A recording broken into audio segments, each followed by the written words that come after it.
Okay. All this technology. It's great. Well, everyone, welcome to the UNDIET.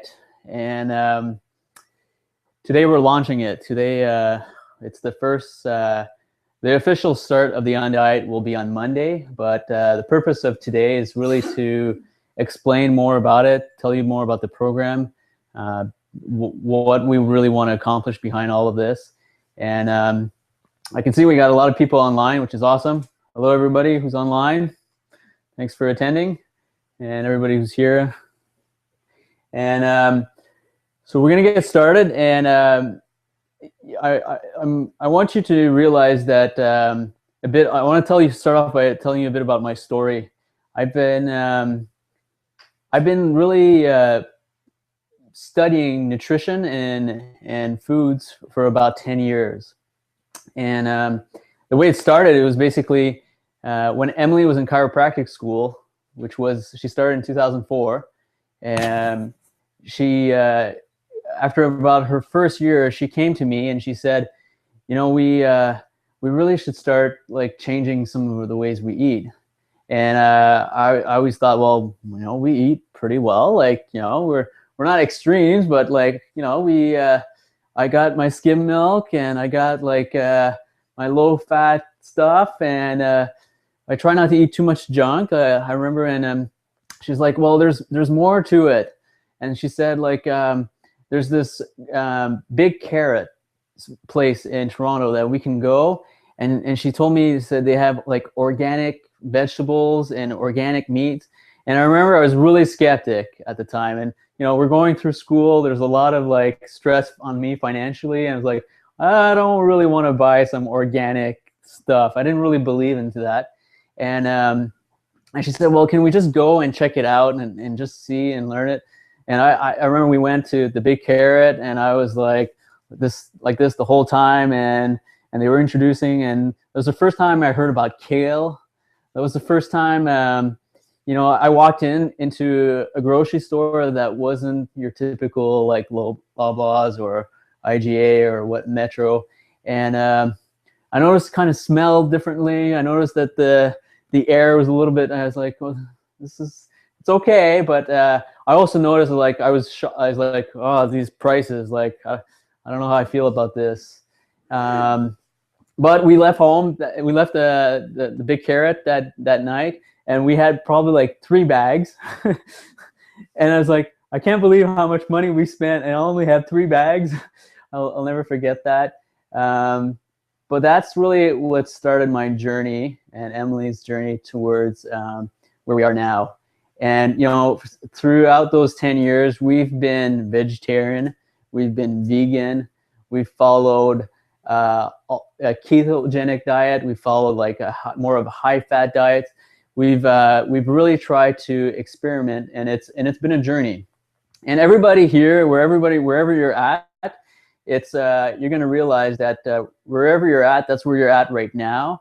And what's important is that you continue to improve and you continue to get better. So the UNDIET is totally customizable. If some of the things that I'm going to talk about like today are like, oh my goodness, I could never do that. I could never. Don't worry about it. I'll sit down with you and we'll figure out a way to make this work. And at the end of the day, I want you to get healthier. I want you to start eating a little bit better.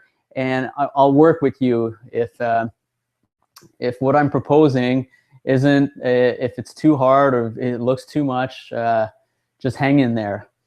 So yeah, it's been 10 years, and it's been a journey, and I can definitely tell that there's been a lot of things that have helped improve my health. Like at that time, 10 years ago, I weighed 145 pounds, which is not that much. But I remember like we had been married for 1 year, and within a year I put on 10 pounds. And I didn't think I did anything differently. I didn't think but I remember after 1 year, I was like, oh, I put on 10 pounds. And I was actually kind of glad with that. I was like, well, I could use a bit more weight. I was always found I was a bit skinny or a bit like, I was like, yeah,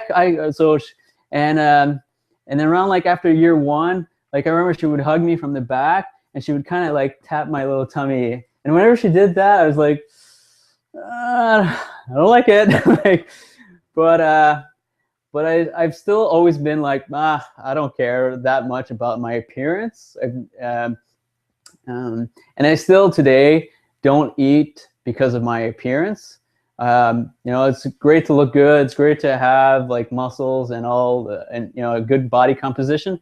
But at the end of the day, reason why I love eating well is because, for one, my brain is so much sharper.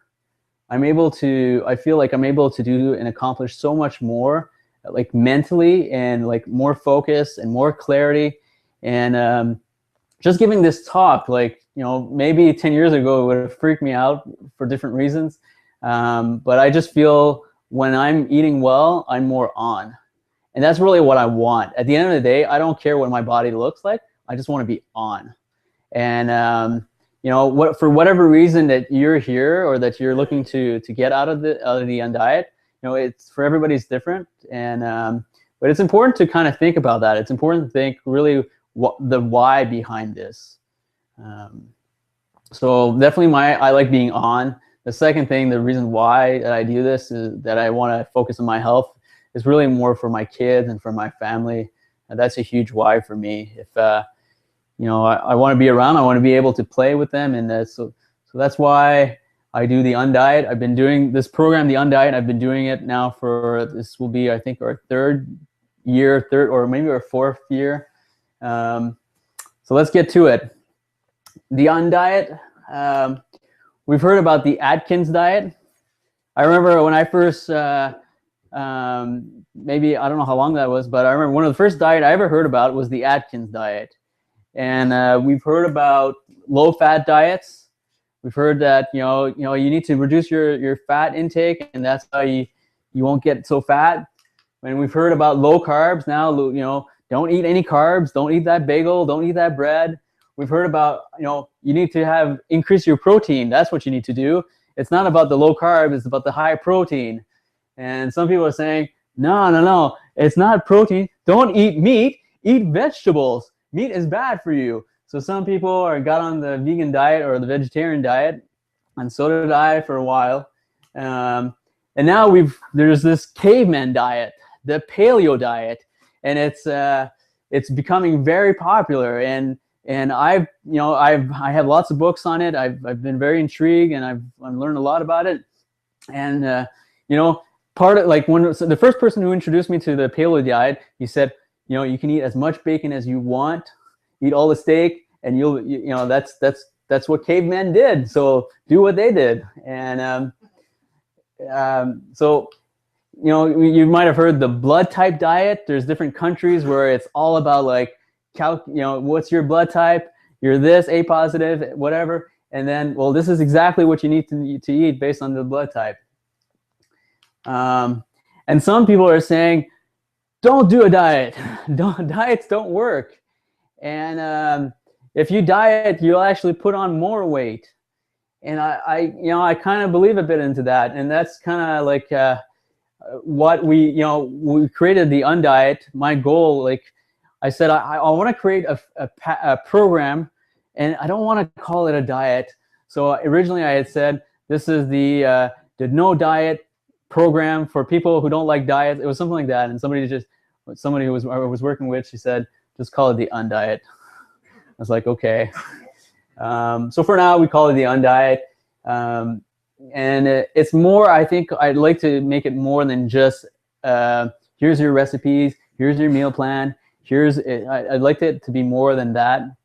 I think at the end of the day, to make changes, you have to change your lifestyle. It has to become more, and that's hopefully what you'll see out of this program. So it's the next 3 weeks. That's what we're doing it. That's what we're pitching to you today, and what we encourage everybody to get started with. It's the next 3 weeks. I've done 12 weeks, 6 weeks. Now I'm trying out this year. We're doing it 3 weeks. That's the beginning of it, and it's meant to be a reset. Like you press that button, like when computers don't work, you just reboot or reset. And this is what the 3 weeks are designed for. I need a reset. I don't know about you guys, but I often like notice that over time, you know, I can be very good clean diet, but over time, little things starts to creep into my diet, especially around Christmas. We get more cookies, more cakes, more all these things, all these, and then it creeps back in. So I need this as much as anybody, I believe, and that's the purpose of the 3 weeks. It's to refocus. We can all do something for 3 weeks, no matter what. Like, just forget what's going to happen. Don't even think about what's happening after the 3 weeks. For now, just focus on the first 3 weeks. And so let's reset. Let's push that button. And I'll explain a bit some of the concepts, the fundamental principles behind the UNDIET. Really what it comes down to, when we eat food, no matter what, we got 3 options. We have an option for fat, an option for protein, or a carbohydrate. That's really, if it's to simplify things, if we're eating, whether we're eating an apple, or we're eating a piece of steak or a piece of meat, or we're eating some vegetables, or we're eating some rice or a potato, at the end of the day, all of our foods break down into these 3 options. And forever, people have tried to find what's the best equation. What is it? Do I need more of this? Do I need more of that? Is more of this? Which one is it? Like, and that's why we've, you know, high fat, low fat, high protein, low protein, high carbohydrate, low, and you've heard, like, in moderation, right? Like, we should all, like, and it makes sense, and it's something that very logically thinking, like, we try and we reason. I hear this all the time. Well, you know, I can have snacks, or I can have this. It's okay because it's just a little in moderation. But sometimes that moderation is confused. It's lost because I think some of us, or we don't realize that it's oftentimes what we're eating, really what it breaks down and what it is. You know, I'll give you an example, and I'm not picking on anybody, and there's really no judgment. There's no, like, it's you know, I've been there, I'm still there, I'm still, like, so if you feel like I'm picking on you, or you're like, oh, that sounds like me, don't worry about that.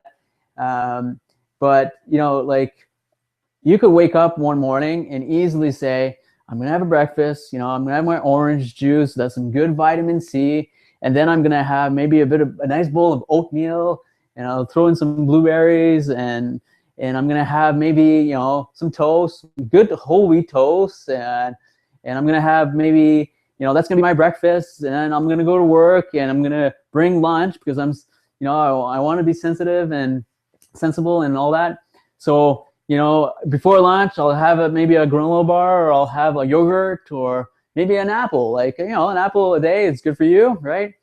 And then lunch comes along, and it's like, well, you know, I'll have a salad, or maybe a soup, or a sandwich. There's nothing wrong with a sandwich. Like, you know, there's some good bread and some fiber, and I'm gonna have maybe a soup, and then, you know, we get a little bit tired, so I'm gonna have maybe a coffee, and I'm gonna have maybe throw in a bit of sugar, a bit of cream, just, you know, add some flavor to it, and then well, you know, we get a little bit tired, so I need a little pick me up. I need something, you know, somebody at the office, oh, we got a cookie, I'm just gonna have one, oh, maybe 2, okay, but, you know, but I've been good. Like, I've had so far a good breakfast, I had some good snacks, and then we get home and, like, oh, I'm kind of tired.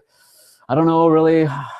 Maybe we'll order, you know, or maybe we'll be smart. We'll order something. We'll order Thai, you know, or we'll order some good food, or we'll, you know, or no, we're not gonna order. I'm gonna make something, but I'll make it quick, and maybe it's like I'll make some spaghetti or some pasta, or I'll make some, and so that's a very common example of what could happen in a day.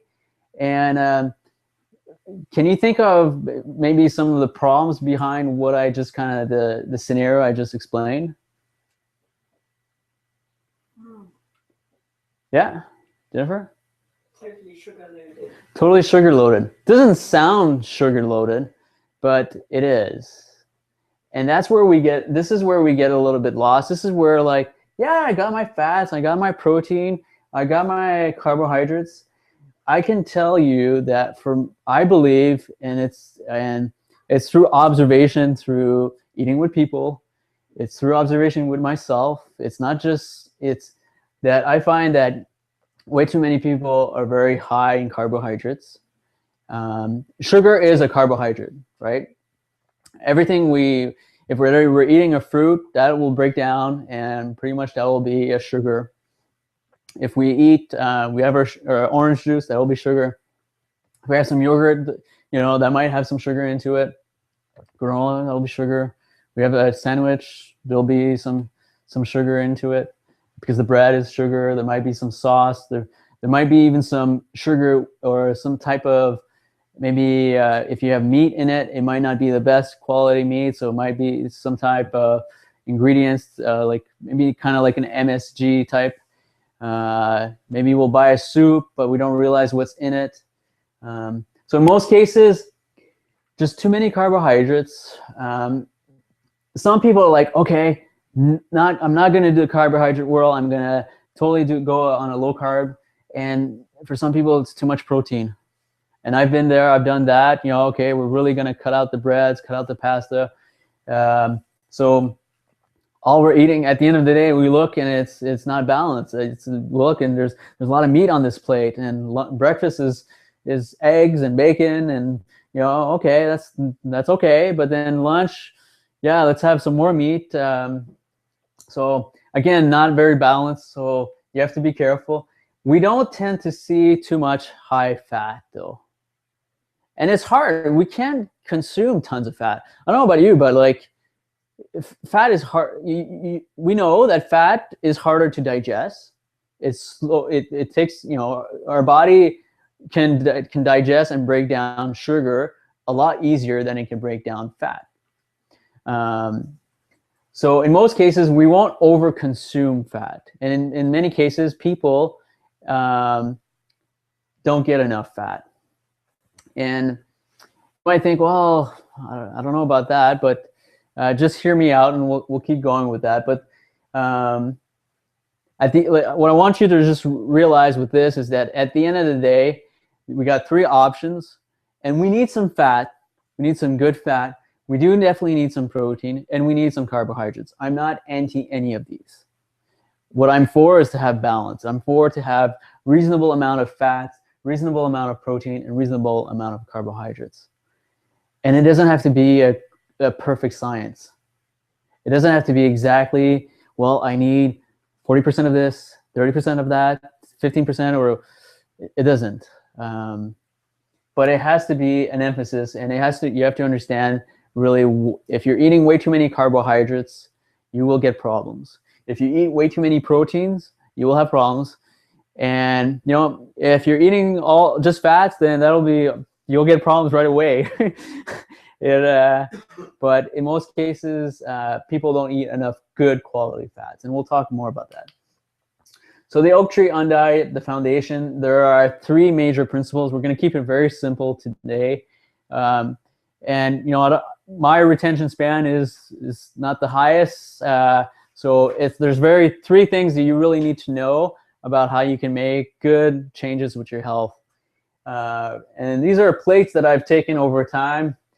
And, if all I ate was this plate over here, where I've got the steak, the salmon, the bacon, then that's not healthy. But I got some vegetables here, asparagus, I got some celery, some tomatoes, I got some olives for my fats, I got some good avocado mixes. So I got the three, right? But, I've had times where, okay, high protein, let's just eat this. No, we don't eat any meat. We're just eating vegetables. Let's just eat that. So the first thing is, the first tip that you need to know about the UNDIET is you need to remove from bad fats and replace it with good fats. And that's not a hard thing to do, because I'm not eliminating anything. It's actually, I'm going to I'm gonna pick on Josh here, and we were having dinner with Josh, and don't worry, I won't embarrass you, but you know, he was mentioning that, and I've noticed that too. There's times when like dairy doesn't do so well with me, and he was saying like he realized that, and he's like, I need to find like you know, a lactose-free option, and he's like, in the beginning it was hard because it's like, you know, it's like almost like he lost a bunch of ingredients, like he had to eliminate it. But then he moved and he found all these lactose-free alternatives, these options. So and then it became easy again because it was like, well, you know, I got to replace it with something that my body was working with. So it's the same thing here. It's the same idea. We're not taking it away. We're just modifying it. We're replacing it. So instead of bad fats, you want good fats. And reason why we don't want, let's talk about reason why we don't want bad fats. And bad fats are basically man-made fats. You know, when margarine came out, it was basically because we were seeing high cholesterol and people having heart attacks and people starting to put on weight, and they got the idea, well, it's because of fat. You know, people are getting fatter, and it's because there's too much fat. So we'll find ways to make things lighter and easier. So we started, and it was a bit of that, and it was also like, well, oils and fats can be expensive if it's good quality. It's something that's been always for thousands of years. Oil has been something very precious, and if it's, you know, if it's done right, and if it's a really good, high quality, it doesn't come cheap. But they've found ways to through process and through just farming, they found ways to make oils a lot cheaper, and that's where we started to seeing the man-made fats like cottonseed, soybean, vegetable oil, and margarine, synthetic butter, and these were, you know, forever I grew up like thinking, oh, I don't want to eat butter, that's too fattening. I want to have my light margarine, and it tastes the same, but it was made like, and it was made in a way that it wasn't. It's not the natural process. It was modified. It was like, let's add hydrogen to it and let's make margarine. So the bottom line is these oils are cheap oils. These are the kind of oils that you'll see in like crackers and chips and anything that's very processed. Any processed food you buy, you'll look at the ingredients. You'll see like vegetable oil, soybean oils. You want to stay away from these. The reason is because we're made out of cells, right?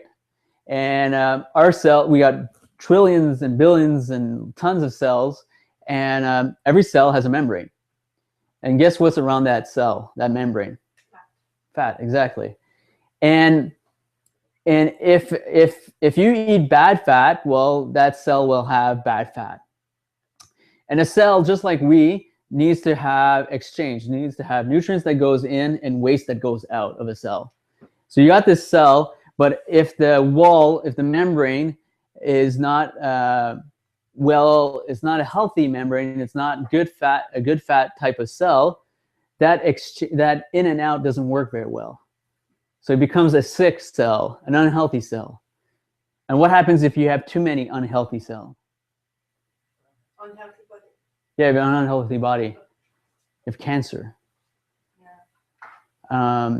So the idea is, since we're, you know, on a cellular level, it is very important for the, you know, if we look at it, you know, at a very, you know, if we go deep down to it, at the cell level, our cells need to be healthy. One of the best ways that a cell can be healthy is to make sure that the wall is able to have the good and the bad, and have a good cell. And part of that will be through fat. So what are good fats? Good fats are extra virgin olive oil and cold only, avocados, coconut oil, ghee, which is butter, but it's like a lactose butter, It's a processing. It's a way that they make butter, but it's very, completely natural. Raw nuts, seeds, butter. Especially, we definitely encourage butter from grass-fed cows, which is almost impossible to find here in Ontario. So I'm telling you, eat grass-fed butter. But if you're really interested and you really want to try hard, you will find it. You have to get creative. You have to talk to farmers. You have to it's available in the States, and that's what I do. Every time I hear someone who's going to the States, I say, hey, can you bring back some butter? And they do, and I get butter all the time, and then I put it in my freezer and I keep it because I recognize how important it is. I have been recently to a Whole Foods. We now have a Whole Foods in Ottawa, and they have this butter, which from my understanding is not perfect, but it's pretty good. I don't think it's 100% grass-fed, yet still, and you might wondering what's the name of that. I don't know. I don't have it here. But it's like a purple label. If you go to Whole Foods, you go on their butter, you go look at their butter, you'll see one that says from grass-fed milk, and it's purple, and you can buy that. So cheese, yogurt, like, oh, he's talking about dairy. Well, I'm talking about fat. So we can get fat in our dairy, but that's something that we have to be a little bit careful. I'll go back to that a little bit later. But where else we get fats from animals? They definitely have fat. So eggs and fatty fish, especially like salmon or sardines, smaller fish. That's our list of good fats. So the one thing also to know is that you can have great fat, like it's like I got all the good fats, and you can make it bad. Guess how do you do that? Through the cooking. Yeah. And I see this all the time. Oh yeah, I use the olive oil all the time. I just love it. It's great. I know it's healthy. And they're steering their vegetable, like they're sauteing their vegetable like in a pan and the moment that you heat up olive oil, you're destroying the fat. And you're turning into a bad fat, and that's not what your body wants. So definitely, if you're going to cook, we're going to cook with oils. There's nothing wrong with that. Probably the most stable and one of the best options is a coconut oil. You can use butter also. This is like the richest. This is probably one of the most important nutrients for our body. The brain needs fat to work well. Our cells, like I mentioned, they need the fat. Don't ruin your fats by cooking them. Point number 2, the next thing that you need to change, and that was one of the hard thing initially for me when Emily was like, we need to change things. She said we need to really change our meat. I would go and I love saving money. If that's one of the things that I would love to find a good deal on meat. I used to like go and like for the sales, I go and I'm like, it's only $5 and you get all this. And I'm like, that's all. I get so excited, and boy, have I changed. So one of the tip number 2 is to change your meat. So what do you mean by change your meat? Is to really look into buying high quality meat. So preferably organic, grass-fed, Finnish. And I know for some of you that's going to be right away, like, I can't do that. It's too expensive. There's like, okay, well, if you can't do that, there's a second option. There's like, you can go to a grocery store and there'll be some that will label like no hormones free or free, what is it called? Free range types, or so obviously there's some efforts, and you got to start somewhere. So wherever you're at, but for me, I had no problem with but it was really the cost. And the way that I've worked around that is I actually found out that it's a lot of time cheaper that if I go directly to the farmer and I say, okay, I'll buy your animals, instead of going to the middleman, which is Loblaws, and buying my meat from there. So now 100% for, I don't know for how long now we've been like this, but now 100% of our meat that I eat here, at least in this house, is meat that I went to the farmer directly. I have a freezer back in this room. I actually have 2 freezers, and I have in there, I think I just picked up 4 lambs, the whole lamb. Well, it's butchered, but I got 4 lambs in there. I don't know how many chickens. I must have, I think 5 chickens, something like that, whole chickens. I bought a whole cow, the whole cow, and I didn't start when I first started. I bought a quarter of a cow, and then the next year we bought half of a cow, and then 3/4, and now this year we bought a full cow. So I'm stocked, I'm loaded, and staying here for dinner. Yeah. And one of the reasons I do that is because I save. There's a huge savings. If I go to the butcher and I ask for the same cut, quality, same quality and all that, there's a huge difference in price. So if you're able to, and if you're going to start, just pick a meat. Just say, I'm going to start, maybe I like chicken, so I'm going to say, okay, from now on, our chicken is going to be a good quality. And actually I have somebody who's going to come and talk about that. But just start with one meat, beef, and the reason we became vegetarian was because of this. Was because I saw a video and I was traumatized by what I saw. I saw sick animals being tortured, and I saw this is what you're eating when you go to the grocery store. And I was so put off, and that's how initially we became vegetarian. And we were like, there's no way we're going to eat that kind of quality meats. We saw videos of chickens being in tiny little cages and and we're like, okay, that's it. But later on, we realized that meat is very important. It's very important for your nutrition, and there's actually many different styles of farming, and there's different ways and approaches. And I'm going to ask Meredith to come on up now. So Meredith is part of a farm, and thank you. We can welcome Meredith, everybody.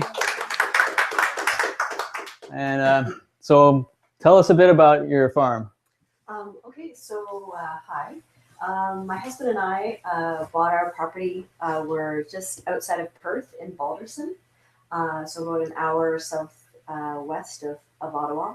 And we bought it in 2012 with the idea that it's 93 acres, and with the idea that we wanted to turn it into a sustainable farming operation. We had also watched some movies, and we've been doing a lot of reading, and we've been buying ourselves food from a local organic farm, getting a vegetable basket and buying their beef and chickens and turkeys and eggs. But for us, it was just a decision of making a lifestyle choice and a career change for my husband.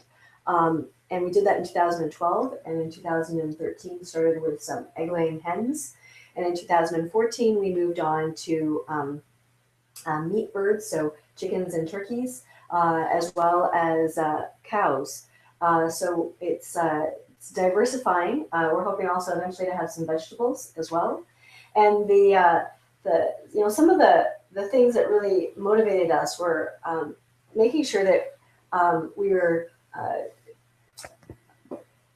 living well, living sustainably, eating well. Eating is important to us. We love to eat. We love to eat well, and eating good food, really, it can't be replaced.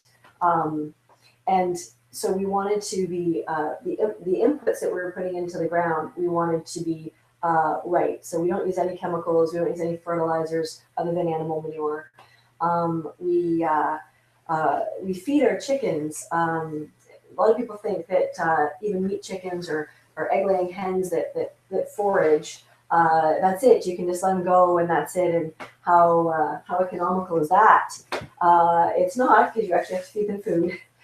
They don't just eat grubs and bugs and grass, which give them trace minerals and give them extra protein and give them exercise. But they also need grains. And actually, chickens are omnivores, so they actually eat all sorts of things. But we feed them organic grain from Homestead Organics, which is out in near Berwick, or which is in Eastern Ontario here, if you're not familiar with smaller towns, or Burnerland Organics, which is in Portland, which is not far from Perth, as the crow flies. So that's, we've been doing that for a couple of years. That those are our only inputs, and it's really important because there can be in conventional feed a lot of things that you'd be surprised by. A lot of conventional feed would have trace pesticides in it. There are, and this is a whole other discussion about the decline and, in fact, eradication of natural grains that are not genetically modified. We're losing heritage grains in North America. But more importantly, it's the kind of food that's going into the chicken ultimately goes into us. And we wanted to make sure that we were getting, and the customers that buy from us are getting food that is certified organic, so that we know it doesn't have pesticides. The other thing that's really important that a lot of people don't know is that grains that are fed to chickens in conventional farming frequently have animal byproducts in them, which might be okay if you're feeding, pork or sheep to a chicken, because as I said, chickens are omnivores. But a lot of chicken meal, in fact, the number one protein source that they put in there is feather meal. So they take the feathers from the chickens that they've butchered and they mash it all up, and that's in the chicken feed. That's extremely common, and in fact, that's an industry standard. And there's two things I'd like to say about that. One is that you shouldn't be feeding the same animal to the same animal. That's how we got BSE. That's how you get a variety of bad animal-related diseases. But secondly, feeding animal feed, feeding feathers to chickens, a lot of the feathers that come into our conventional feed in North America are actually from China, which, I don't have anything against China. I do have a problem with the fact that they feed their chickens arsenic to get the skin whiter, to make them look fresher. So that's a problem, because that then is in the feathers. It becomes bioavailable, and the feathers for the chickens then to eat here. Also, some states in the U.S. also are allowed to feed their chickens arsenic as well. And so, it's in low levels, but the buildup of those kinds of chemicals in our systems over time is not a good thing.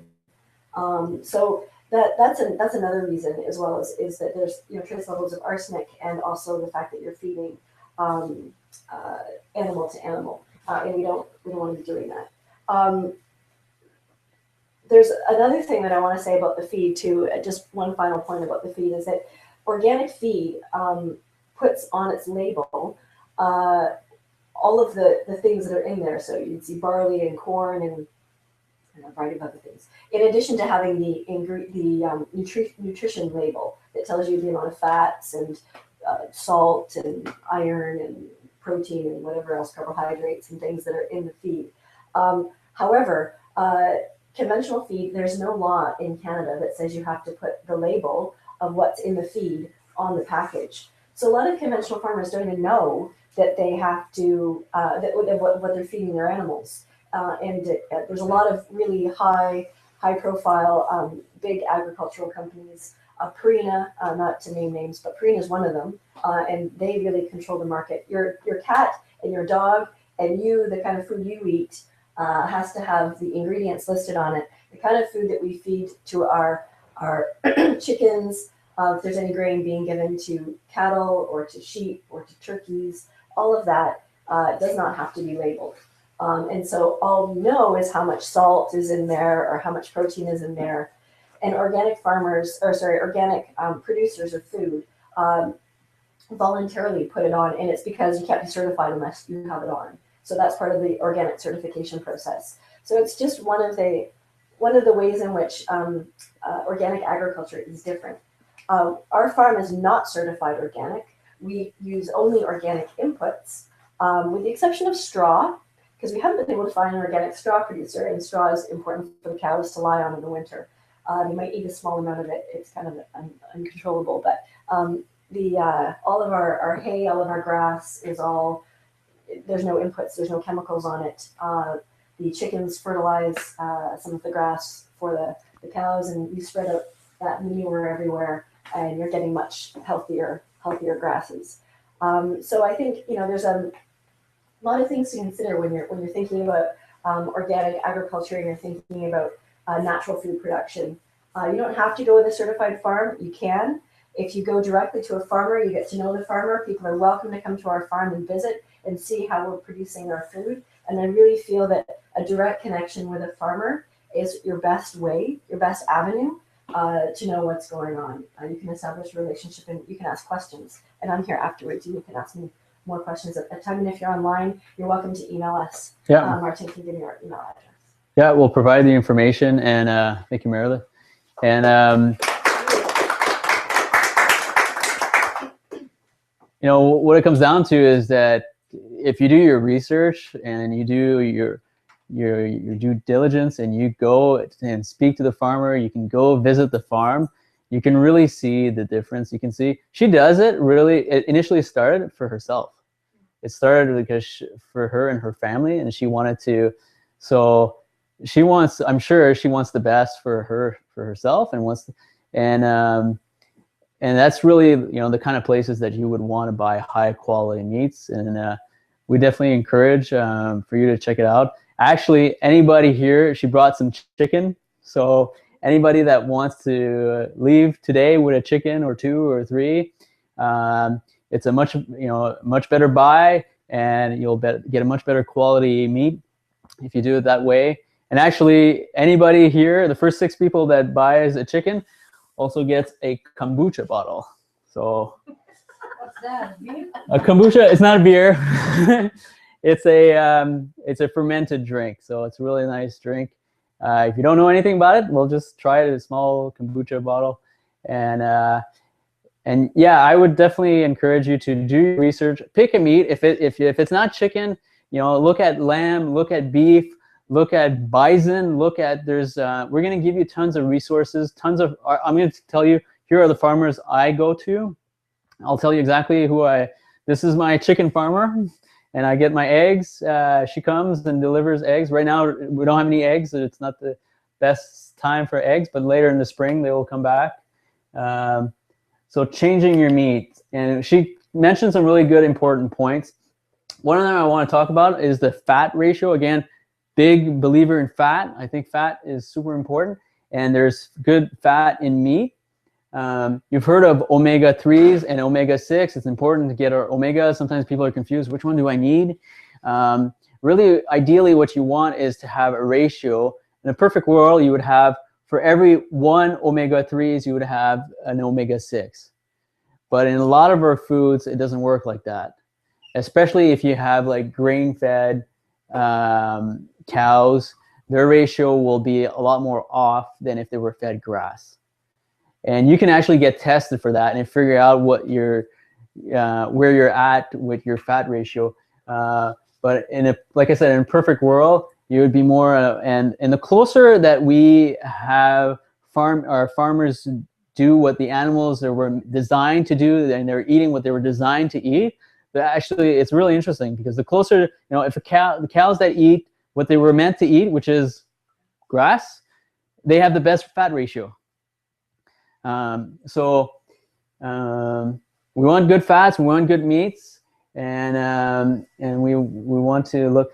The law of biological concentration, that's a bit of what she was talking about. Our animals, when you're eating a piece of meat, you got to think that animal ate tons of meat or food in order to become that meat, right?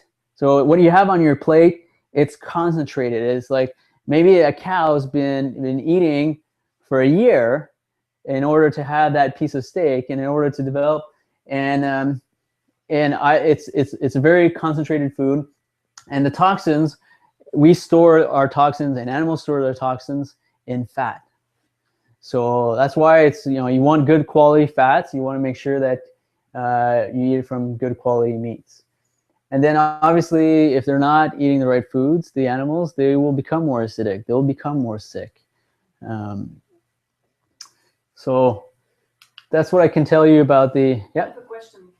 Okay, we can go back. Yeah. I was wondering if there is any research being done or tests being done on animals pH balance, where for those who eat grain and stuff like this, Versus of, those that natural, eat pasture raised and all that.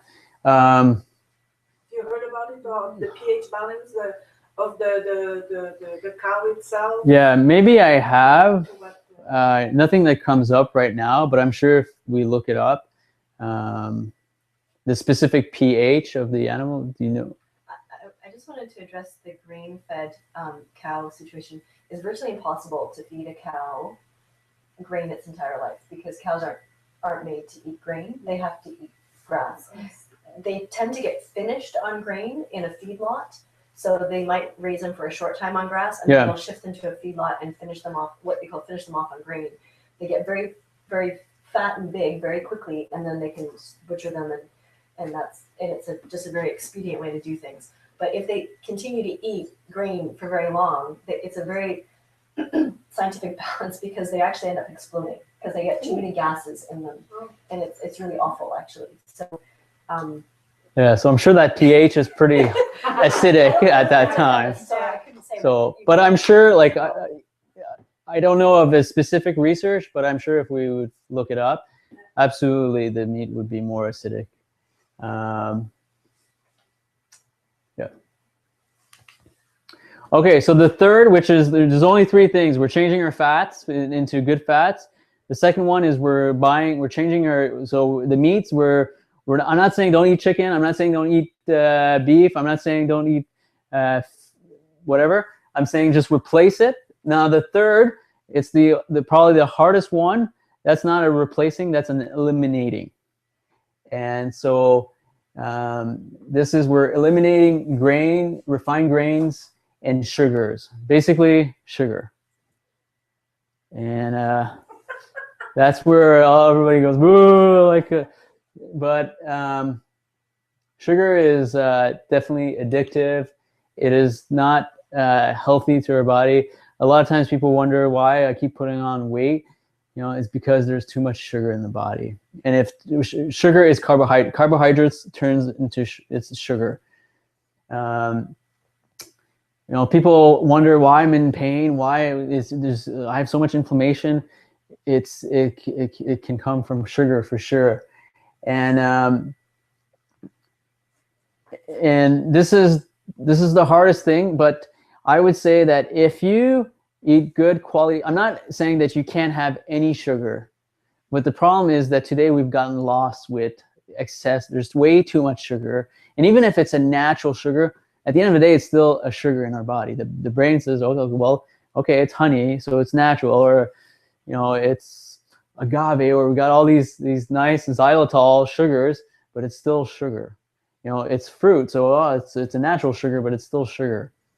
So this will definitely be the hardest one, but it'll be probably the most rewarding.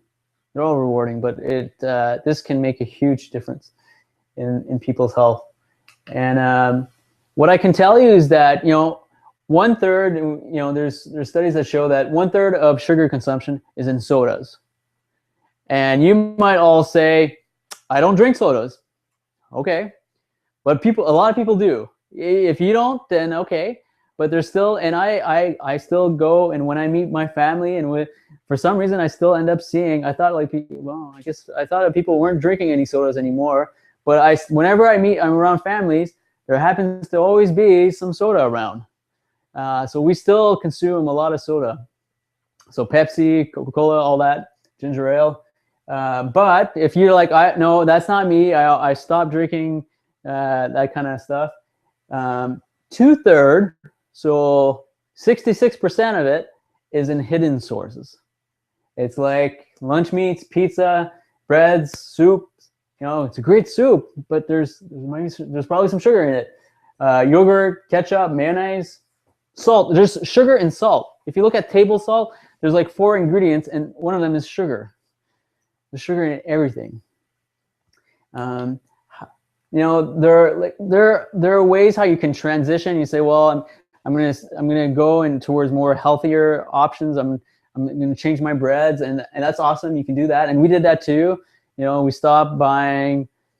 First it was white bread, then it was whole wheat bread, then it was stone ground or sprouted breads, and that's, you know, that's not bad. That's still good. You can get quinoa or rice as those are grains or seeds type, and there are definitely some better sugars, like I mentioned, xylitol or honey or maple syrup. How about the sucana? What's that? Sucana. Sucana.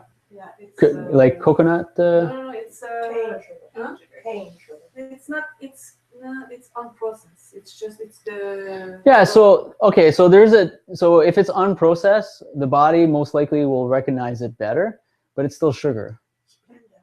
Splenda. It's well, yeah, we can say, oh, Splenda is bad, or Sucana is better, but at the end, it's sugar. And if you say, well, no, it's, you know, an artificial sugar, I would stay away for sure from artificial sugars. But sugar is sugar. And how you can determine. Can you go back one? Yeah. When you got the, oh no, sorry, I thought it's backing up on the sodas. Yeah. Some of them call them the labeled diet. Yeah. They're almost worse, aren't they? Because they got the aspartame, and yes.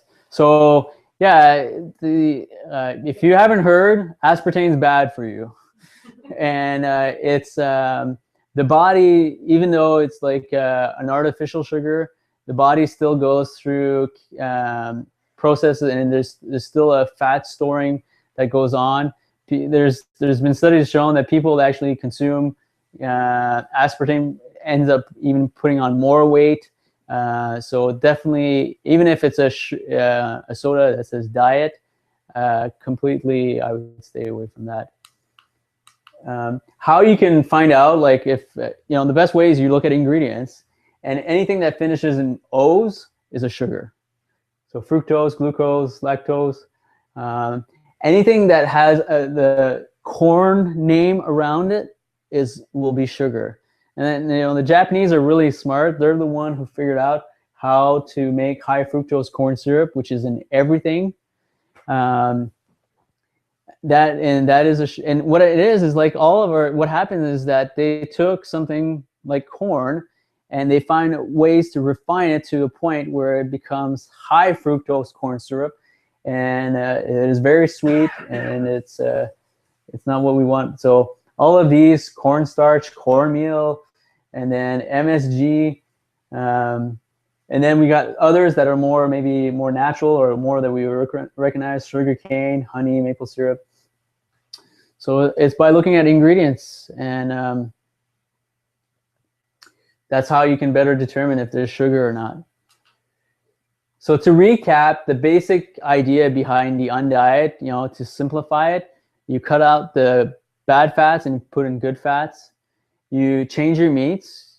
You know, I talked to Meredith. You call different farmers, and you go to your farmer's market, and you get to meet people, and over time you know where to buy your meat, and then and you try to cut as much sugar out of the diet as possible by removing grains and all the sugars that's in our foods. What do you replace the sugar with? Fruits?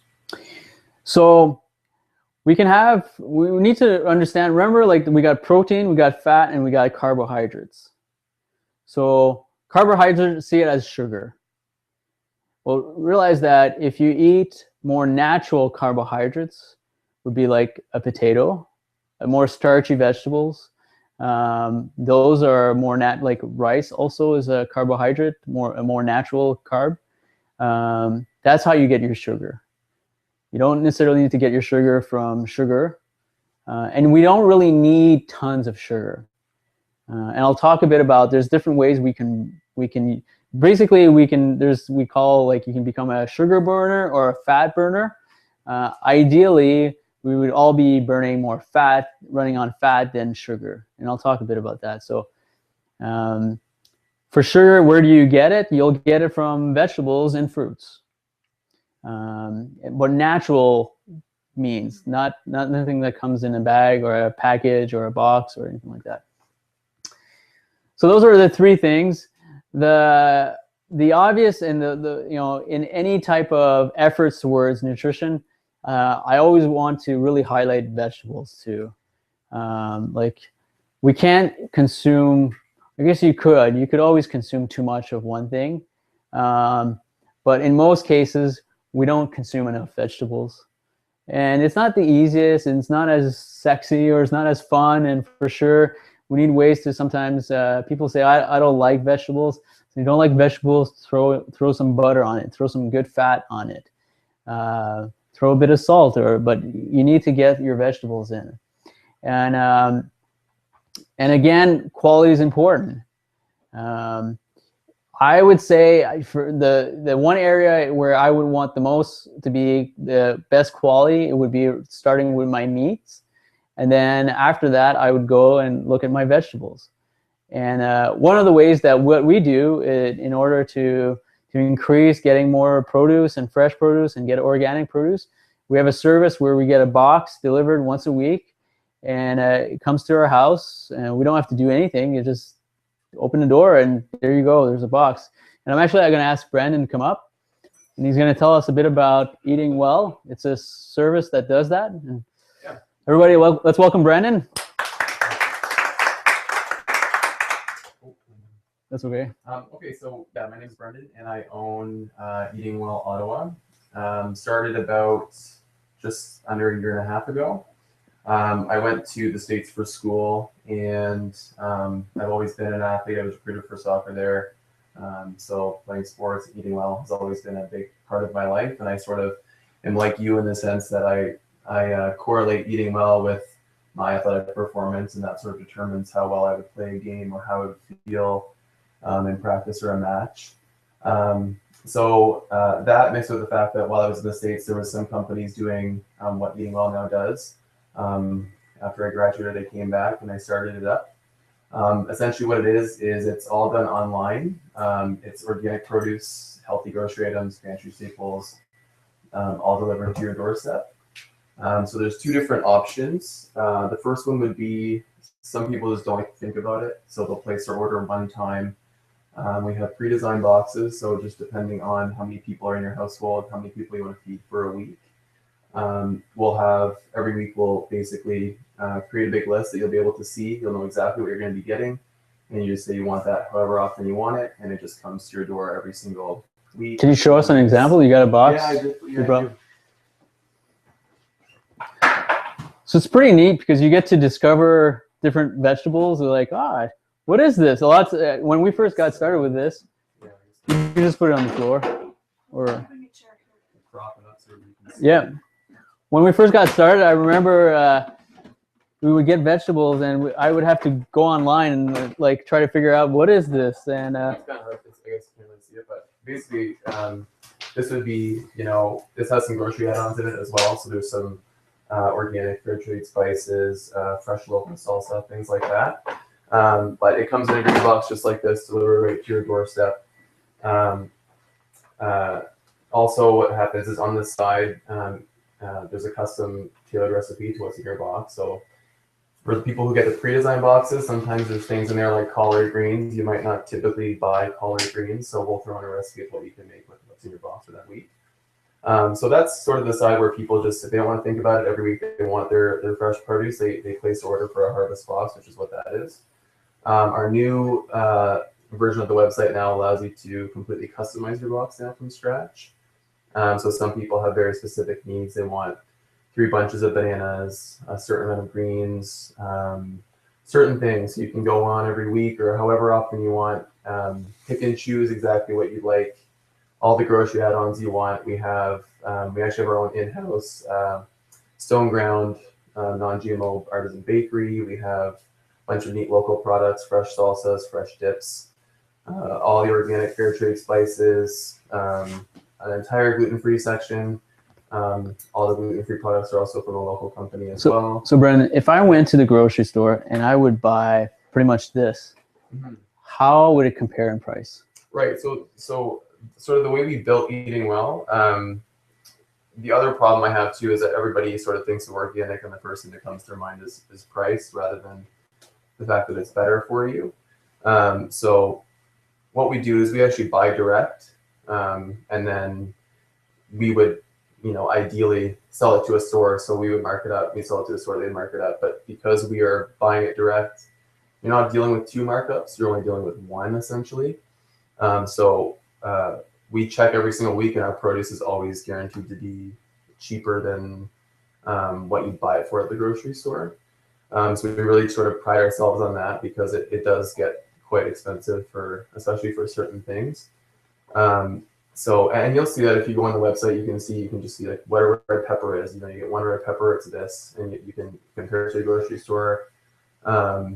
Everybody bought blueberries this week because our blueberries were just so cheap compared to the grocery store, and everybody told us that they love buying their blueberries or their broccoli or things that are typically more expensive as well. So and you try to you try to be in season, and yeah. So, if it's the time of the year where I don't know what comes.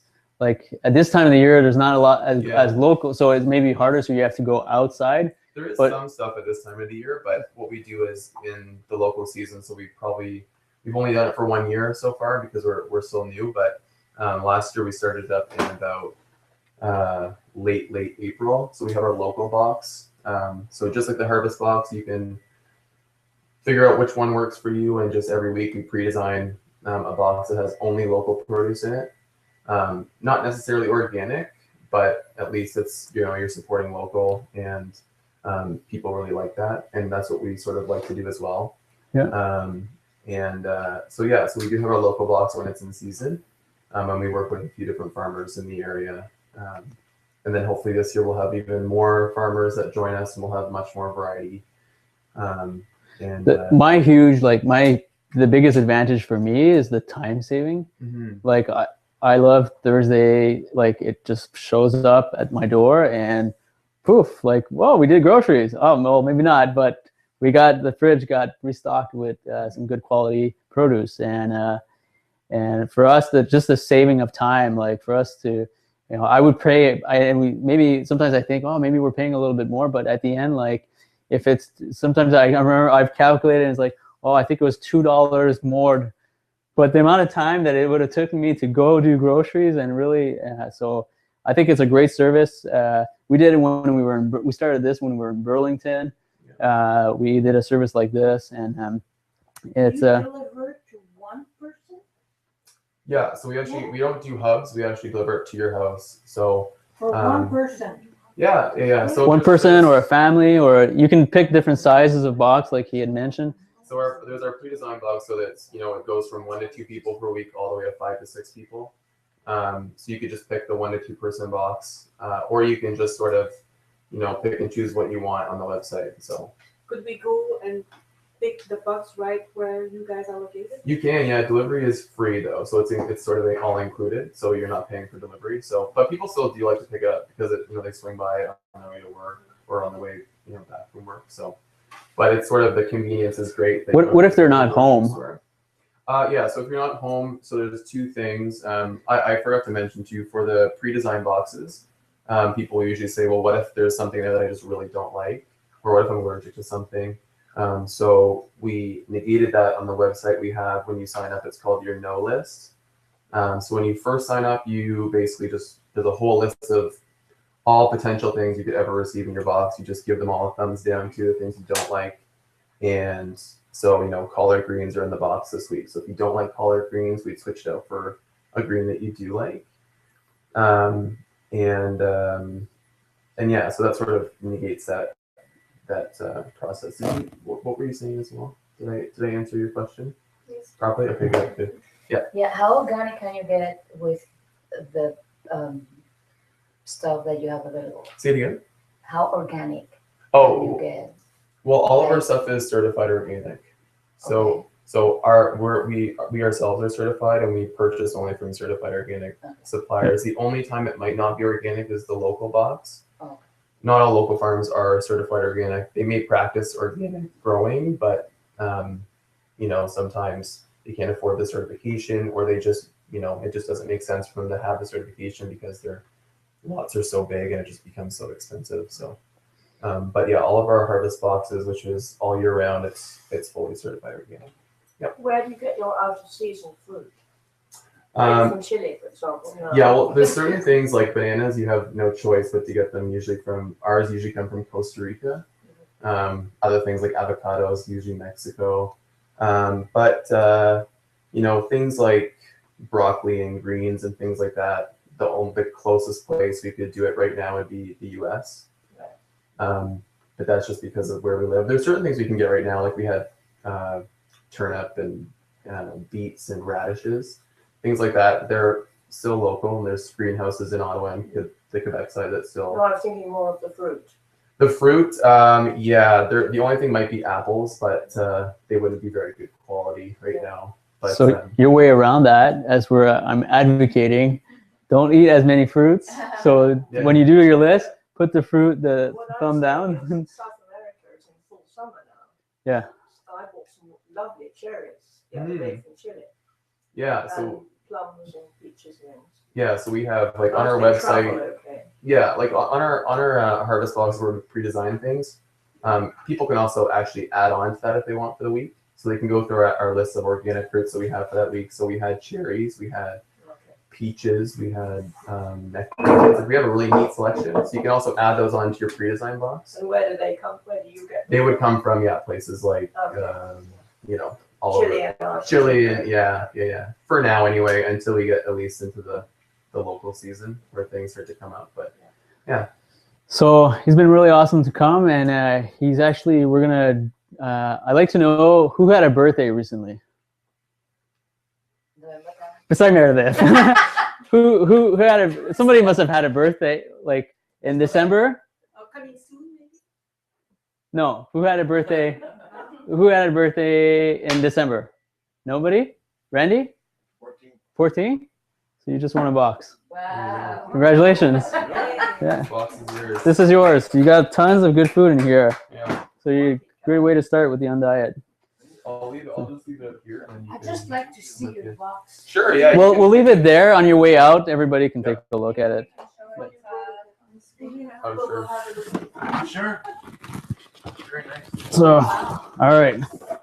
I want to keep going because we got a lot of other stuff too. And okay, so Whoops, sorry. we know we have some ideas now where to get our meat. We have some ideas how to get more easy ways to get local, or if not as local, at least organic, good quality vegetables and fruits, but not as many fruits because we don't want as much sugar. You know, one of the ways that I consume more vegetables, and we do this all the time, is we juice. And something that I encourage, if you don't have a juicer, go and you can buy a juicer for not too expensive. It doesn't have to be the most expensive juicer, but you just take all your vegetables, you put it in a juicer. This is what we did yesterday morning for breakfast. You know, if you would have said, okay, sit down and eat this plate, I've been like, I don't know about that. But we had fun. We made some juice. We put in some nice little glasses. We always make it fancy because we really appreciate the quality of the nutrients. And those are the kids drinking them. If they can drink it, anybody can drink it. It's delicious, and you know, they know it was special. They know it was something that we do all the time. Ori, he does the juicing himself. He puts it in the juicer, and it's one of the ways that I'll encourage you to get more vegetables. So definitely you want to get a lot in, and juicing is one of them. So what does our first week looks like? It's we're following the principles that we talked about: good fats, good meats, low sugar, and lots of vegetables. So first week, This is what I'm proposing. And if this is out of your reach, then we'll talk. But I'm proposing for 1 week that you buy organic, grass-fed, local, I'll give you the name of the farmers, and buy good, without hormones, antibiotics-free, beef, chicken, lamb, bison, pork, fish, seafood. Buy some organic eggs. You know, that's, if you don't do the meat, at least do the eggs. Lots of green vegetables. The green ones are the best ones. And then there's sprouts. He had sprouts, and you're getting sprouts. I saw sprouts in the box. So, and then there are a few different vegetables that I'm putting on the list for now. Tomatoes, which is a bit sweeter. Carrots, which is a bit sweeter, and beets. Those are your your sugars, a little bit more sugary. And we got ginger root, lime, lemon, some olive oil, some fats, some avocado, some butter, some coconut oil, some balsamic vinegar, some white vinegar if you want. What are we gonna drink? We're gonna drink just water. If you want to, you can make some tea, you can make some coffee. I'll talk a bit about bulletproof coffee. And there's a bit of fruit. There's blueberries. And just so happens there's blueberries in the box. So you can have a bit of blueberries. Try to really reduce. If you need more fruit, we'll talk about that. But if you try again. I often go for weeks without fruit. You're like, isn't fruit good for you? Well, it is and it isn't. You know, I think my thoughts on fruits is that, you know, oh, I should play that. My thoughts on fruits is that by the time we get it, and you know, we're doing our best to try to get good quality fruits, but by the time, you know, it comes from Argentina, or it comes from, by the time it's like it gets shipped to us, and then it, you know, we buy it from the store, and then it sits on the counter or sits in the refrigerator. By the time we eat it, it actually pretty much, it has lost a lot of the value in it. So, and then it just becomes kind of water and sugar. So there are better ways to get, but I like it as a snack sometimes, and for sure I have it, but I try to reduce definitely my sugars. If you want, you can have a few dark chocolate pieces if you're a chocolate lover. If you're a wine lover, you can have 1 or 2 glasses of wine. If you're a beer, but you know, the idea is reduce your alcohol level, reduce your chocolate levels, reduce your sugar levels. That's week 1. There's no quinoa or no grains, no quinoa, no seeds, no rice. For 1 week, it's no nuts, No potatoes. no potatoes. no rice. So it, you know, if this sounds like too hard, then you need to talk to me. And if you really need to have your potato, then we'll throw in the potato. If you really need to have your rice, then that's okay. But those things are coming. But the first week is like a bit of a detox week. It's a really strong focus. The time where you're the most committed and the most motivated is right now, because we're talking about this, and it's like we're on fire, and we're like, okay, I'm making a change. It's -35. I got in my car. I came to Oaktree. You're never going to be as committed as you are now. So let's try to keep that willpower for 1 week and do what we can. No, but I got carrots and I got beets. So what will make you more successful with something like this, and what the big thing we want to offer, it's not what we're designed. I'm not you know, it's not super tricky. I'm basically telling you, eat lots of vegetable, eat good quality meats. But having this support, there's I don't know how many people online, but you know, I predict there's maybe going to be about 20 to 30 people that are going to be doing the UNDIET. And knowing that there are other people for 3 weeks that are doing it, that are refocusing on eating well. One of the ways you can be more successful is do a food journal. Write down what you eat. Even if you don't show it to anybody, write it down. You write it down, it's like a budget. If you start writing down your expenses, your finances will get better. The same thing with foods. One of the easy way how you can have even more accountability, and what I'm going to do, I'm going to try to, for every meal that I consume, every meal that I eat, I'm going to take a picture of my plate. and I'm going to post it on Facebook. So we have a closed group for the people that are doing the Undiet on Facebook. So anybody that's on Facebook, you can join this group. It's only going to be for us who's doing the Undiet. And I encourage everybody to go and post your plates. You can write down a small description. If you're having a hard time, you can write down. We're going to use Facebook as a lot of the communication. We're going to put it on Facebook, but it's going to be closed. It's going to be more private. So there's only going to be about 20 people or maybe 30 people on it. So it's not your whole world is going to find out that you're eating this. So Facebook is going to be a way that we can stay in touch and find out if you're struggling. You're going to see people sharing recipes. We're going to share lots of recipes.